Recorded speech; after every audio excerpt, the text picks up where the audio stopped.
go. When he heard that John had been arrested, he withdrew to Galilee.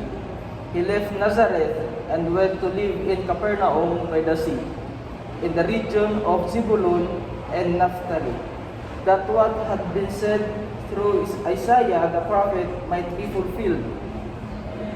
As he was walking by the Sea of Galilee, he saw two brothers, Simon, who is called Peter, and his brother Andrew, casting a net into the sea. They were fishermen. He said to them, "Come after me, and I will make you fishers of men." At once they left their nets and followed him. He walked along from there and saw two other brothers, James, the son of Zebedee, and his brother John. They were in a boat with their father Zebedee, mending their nets. He called them, and immediately they left their boat and their father and followed him. He went around all Galilee, teaching in their synagogues, proclaiming the gospel of the kingdom, and curing every disease and illness among the people. And that is the gospel passage from Matthew chapter 4 verses 12 to 23. And now Romel will share his reflection and his explanation. Before I will share my reflection about the gospel, I will first analyze about how do we read the scripture. So here, as in the reading gives us, the reading Father gives us, as Pope Francis invites us to dedicate our word of God into this gospel. So how do we read scripture? So as this question confronted, that we dive in and look closely at the details. So it basically means that we try to zoom in and grasp deeply what is this scripture mean to us and what this scripture is trying to say about ourselves.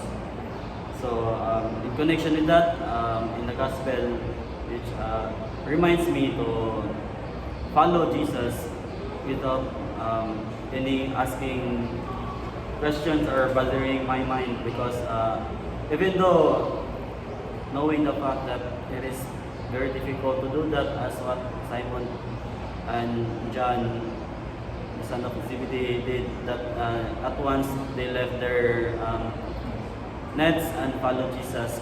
So in connection with that, the reality of mine is that even though my family is quite difficult for me to live, so biyaan sila bitaw, it's difficult for me to do that because I am attached with them. Then it's also difficult for me to detach the material things, because as human as I am in this practical world, it is normal to have that. But in following Christ, as Jesus being reminded to me in the gospel that we should be left everything and follow Him, because I cannot follow Him because as in the other scripture says that I cannot serve both God and Mammon. It's basically mean that for me, I cannot praise God at the same time praise possession, because how can I focus my attention with that two aspect? At the same time, I cannot have these two one, because I just follow the one path, which is not for my own sake, for the Lord's sake. So maybe that's my share. So as for me, siguro kung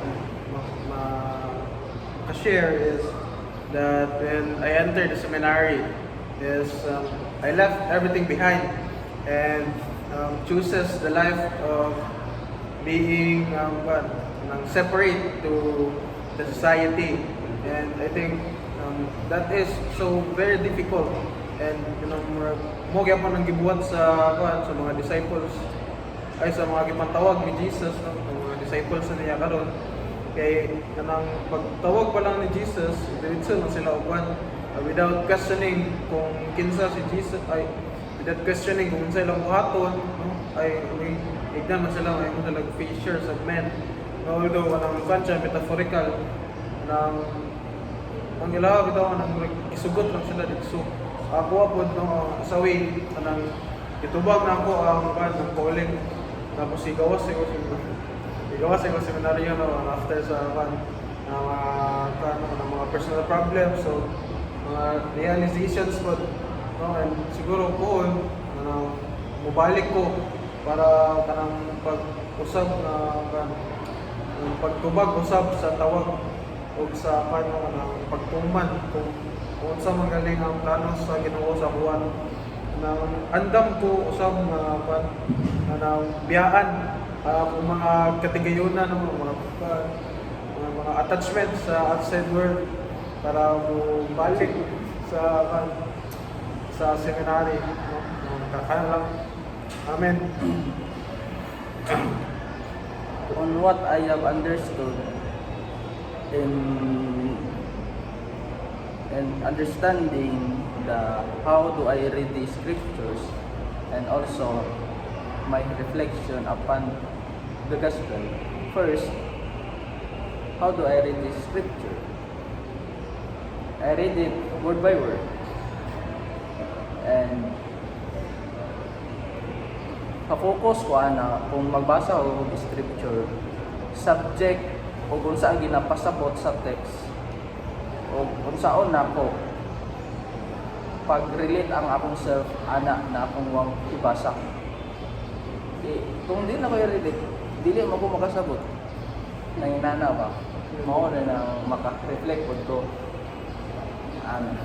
Sometimes ako ang pagpamalandong sa ako ang pag-reflect, I set myself to the subjects in the gospel. Example,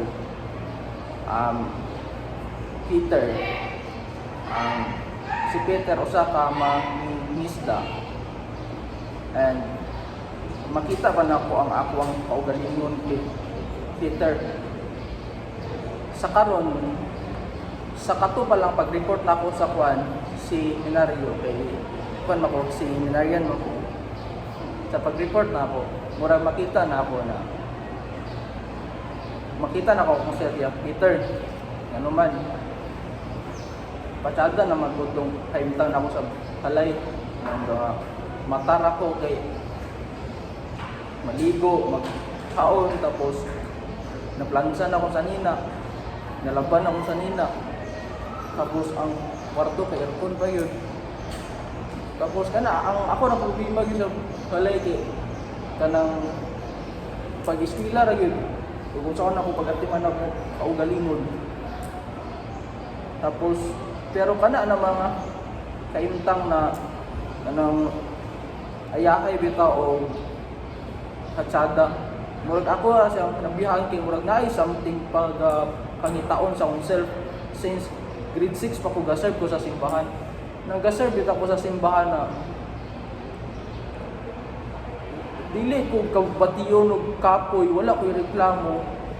Pero makita na nako akong self na grabe na kay napagtrabaho bitaw murag kapoy nagitsawa, pero sa akong self murag wala ko reklamo bitaw na makita. Murag nagi something bitaw kanang joyful sa pag-serve sa simbahan ba. Mao na ako ang gibasis why gisulod ko sa seminaryo. Muna siya na isa na po nakatawag sa Ginoo ng kalipay bitaw na pag-serve sa simbahan o sa mga tao. Ibilin ako kung sa kaintang sa balay. Ayahay naman ko noon dito, pero nang gihawa ko sa kung comfort zone para may mo po na pagkapuhon fishers of men.